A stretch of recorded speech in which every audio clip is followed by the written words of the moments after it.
Today we're going to be making some potato salad. Now I've cut up a whole lot more potatoes than the 4 here we're going to use on the potato salad, but I'm doing this as a downscaled recipe just to show you with all the ingredients here, and I'll go through the ingredients here as we do it. First thing we're going to do is we're going to go ahead and cut up these potatoes into little bitty pieces just to get them on boiling over here so they boil quicker, and that's all that's for. You can do them whole, takes longer. So I will chop all these up pretty finely, probably like size of a dice. Then we were going to get them in the water and get them boiling until they're tender. Okay, the potatoes are chopped here. We're going to go ahead and get them in some water and get them on here. We're going to boil them and until they're just tender. Now it's a fine line how we're doing them. A lot of people like to whip them until they're completely smooth. I do not. I like to have them where they're still not crunchy, of course, but they, you can still little lumps of potato in there. So that's pretty hard to do. You have to take that off at just the right amount of time. We'll time it here on these 4 potatoes, but it's really up to the potatoes. Some are a little softer and some are a little harder. You can tell when you're cutting them.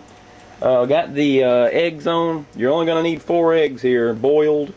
We're doing a bit more. This is for Thanksgiving, so excuse the mess. It's going to get a lot messier before it's over with. Let's see. That is it for now. Let's get these taters on. I went ahead and threw in a little dash of sea salt. Very little dash of sea salt, just to hasten the boiling time. I'm going to go ahead and put a top over this. It'll also extremely help the time it'll take to get the boil and start to cooking.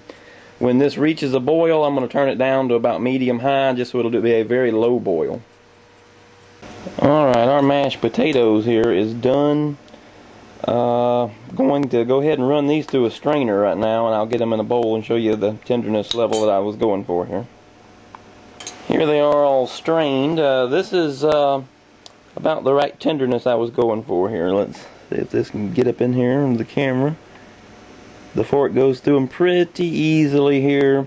Actually, they're a little bit overdone, just a smidgen for what I usually like doing, but these will work out pretty good. I just won't mash them as well. Okay, I'm going to turn this off and get ready for our next step. Alright, our eggs were done, so I went ahead and took 4 out of these. I've made a lot of them here because there's going to be a lot of other stuff I'm going to make, but I took 4 of them on out. Put them in a bowl here with some water and just put a bunch of ice in there so they can be cooling so we can peel them here in a second. Alright, these eggs have cooled down enough. A quick tip on cracking these rascals on open is to go ahead and crack it all the way around, all over the entire egg. It makes it much more easier to get the shell off of them. Just crack it everywhere, all around there. And we're going to go ahead and deshell these rascals. Alright, we've measured out about half a cup of mayonnaise. You can use whichever kind you prefer. I use the blue plate. And now we're going to do a 1/4 cup of the relish. You can also use the sweet salad cubes. It's also up to you.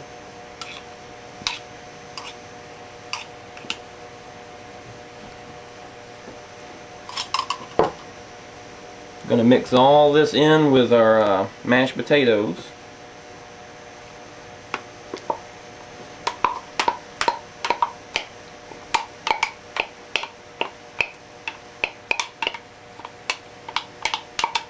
And before we start breaking our eggs up here, you can go ahead and, either before I've done matter, put you some black pepper in there and some sea salt or whatever you prefer. Just crunch these up in there, just rip them all apart and cram them in there.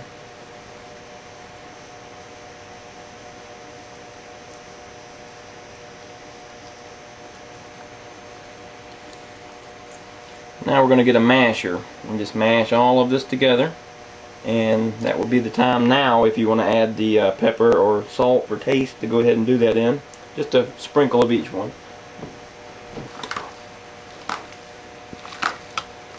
Just take your masher, mash it all in together. I will go ahead and put a little bit of pepper in here.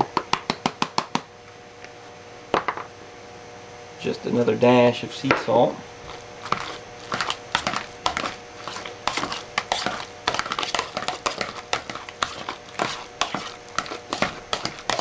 Now, I don't want to whip this until it's extremely fine. Like I was saying earlier there, the mashed potatoes, I want a little bite of them too, little hunks of them in there, not extremely fine.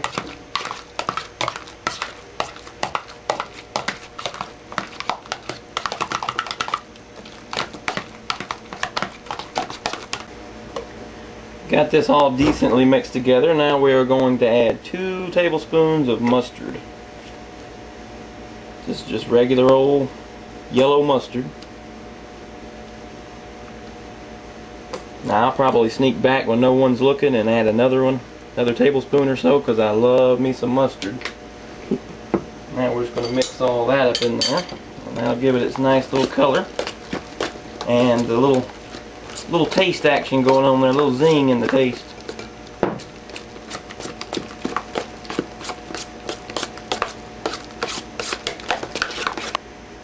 Okay, there you have it, some homemade potato salad.